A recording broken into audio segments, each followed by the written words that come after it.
Sharing is caring. दोनों भाई नाश्ते की टेबल पर बैठे थे।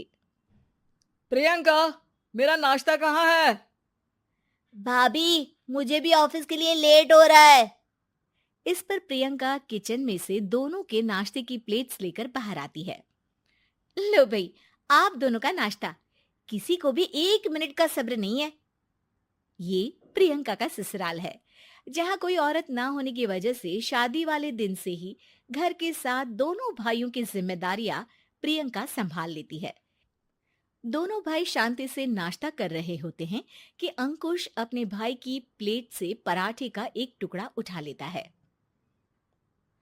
आपको पता है ना, मैं खाना शेयर नहीं करता, फिर भी मेरी प्लेट में से खाना जरूरी है क्या? अरे हद हो गई है, मुझे नहीं खाना अब।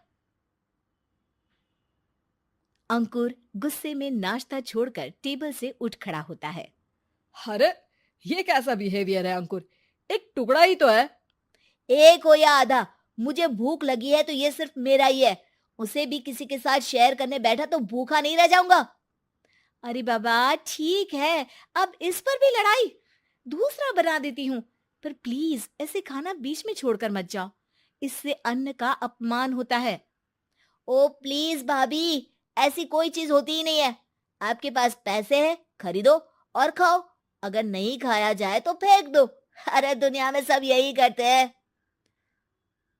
अंकुर बैग उठाकर ऑफिस के लिए चला जाता है, जिसके पीछे उसका बड़ा भाई मायूस सा घर में खड़ा रह जाता है। जिसने बचपन से सोने की चम्मच में खाया हो, उसे दुनिया के बारे में क्या पता होगा। वैसे गलती तो हमारी ही है। अगर कभी बचपन में ही सही गलत का फर्क सिखाया होता तो आज ये हाल नहीं होते। आप फिक्र क्यों करते हैं जी? भगवान है, वो जो भी करता है सबकी भलाई के लिए ही करता है। और जब वो चाहेंगे तो अपनी तरह से अंकुर भैया को भी सब कुछ सिखा देंगे। पत्नी की बात पर विश्वास कर अंकुश भी ऑफिस चला जाता है।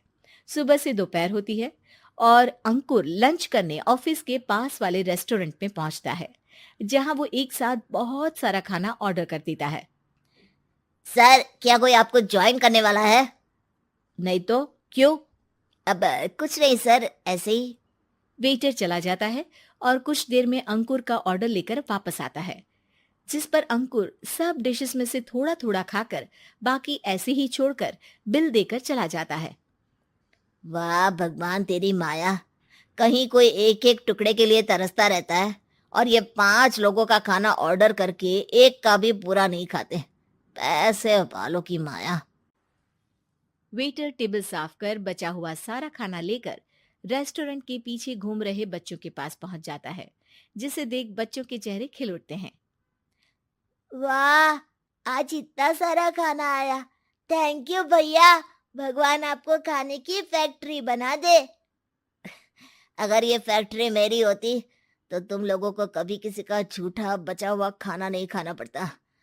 चलो तुम लोग खाओ, पर ध्यान रखो किसी को पता ना चले, नहीं तो मेरी नौकरी चली जाएगी। इसी के साथ दिन बीतता है और रात को दोनों भाई एक साथ घर पहुंचते हैं। कुछ देर में सब डिनर करने बैठते हैं, जहां अंकुश अंकुर को समझाने की कोशिश करता है।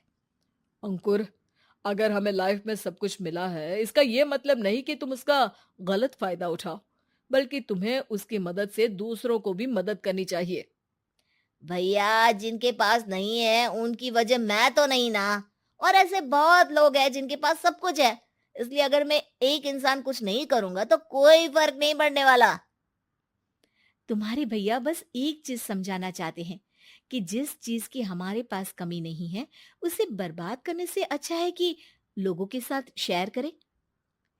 इससे हम सिर्फ सामान नहीं, खुशियां भी बांटते हैं, और इसमें तुम्हारा ज्यादा कुछ तो जाएगा नहीं। भैया भाभी की बात सुन अंकुर कुछ बोले बिना उठकर चला जाता है। इसी तरह दिन बीतते रहते हैं, जिसमें अंकुश और प्रियंका कोशिश तो बहुत करते हैं, पर अंकुर पर किसी भी चीज का कोई असर नहीं पड़ता। एक दोपहर अंकुर सैंडविच खाते हुए सड़क के किनारे चल रहा होता है। तभी उसकी नजर आइसक्रीम वाले पर पड़ती है और वो सैंडविच सड़क किनारे फेंक आइसक्रीम खरीदने पहुंच जाता है। अब इसे कहते हैं जिंदगी का सुख। जैसे ही अंकुर आइसक्रीम लेकर पीछे मुड़ता है तो एक आदमी को सड़क से वही सैंडविच उठाते हुए देखता है। वो आदमी बहुत कमजोर, गरीब, जैसे बहुत दिनों से खाना ना खाया हो वैसा लग रहा था। अंकुर उसके पास जाकर खड़ा हो जाता है। उसे देखकर आदमी सैंडविच अंकुर की तरफ कर देता है। आपको भी खाना है क्या? क्या हम इसे आधा आधा कर ले? मुझे बहुत भूख लगी है। वो मेरा ही झूठा सैंडविच है। तुम दूसरा खरीद कर क्यों नहीं खा लेते? इसे क्यों खा रहे हो? अरे भैया, अगर खरीदने के पैसे होते तो 4 दिन से भूखा नहीं घूम रहा होता। हैं? क्या? तुमने 4 दिन से कुछ नहीं खाया? फिर भी इस आधे सैंडविच को मेरे साथ बांटने के लिए तैयार हो गए? क्यों? अरे भैया, पैसा नहीं है तो क्या हुआ, इंसानियत आज भी उतनी महंगी नहीं हुई, और ना ही उस पर अमीर गरीब का टैग लगा है जो हम उसे रख ना सके। पर अफसोस, आजकल लोगों के अंदर पोषण, खून या विटामिन से ज्यादा इंसानियत की कमी होने लगी है। आदमी की बातों से अंकुर को समझ में आ जाता है कि वो आज तक कितना गलत काम करता आ रहा था। इसके बाद से वो अपनी किसी के साथ शेयर नहीं करने और खाने को बर्बाद करने वाली आदत को छोड़ देता है।